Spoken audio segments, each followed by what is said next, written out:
month of February is really focused on sail development for the AC75.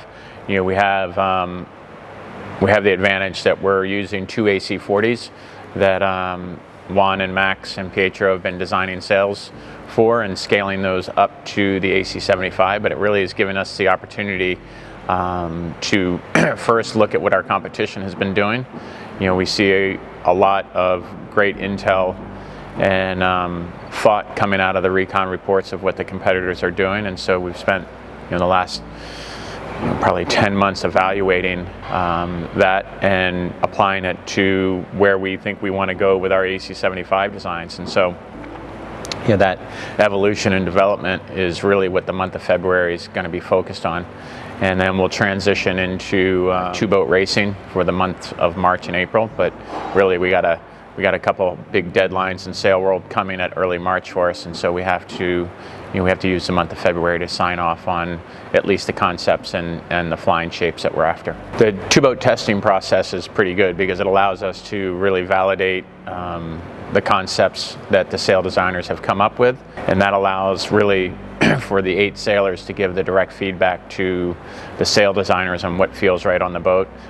Trying to negate as much as you possibly can the Mother Nature factor with the side swaps and the subtle wind shifts that you have here in Barcelona. But really, we're setting a baseline and a template for when the AC75 goes out on the water, that we have some reasonable ideas and concepts of where the guys are going to set the sails to and set the foils to allow for good aero and hydro balance.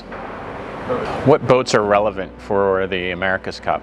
Well, the America's Cup is in a foiling monohull, and so I think you would follow that trajectory down, be it a Moth or a Wasp, which is a single-handed foiling monohull, but you could also grow it out to the GC32 or to the GP50 that they use on the Sail GP, because they're foiling boats. Yes, they're catamarans, but the concepts and the lessons learned from one can be transferred over to the other. At a certain point, the AC75 or the AC40 truly is, being a monohull, its stability is gained out of the one arm that's in the water and the one arm that's out of the water. And so learning the basics of foiling coming through a Wasp or a Moth is probably a pretty good place to start.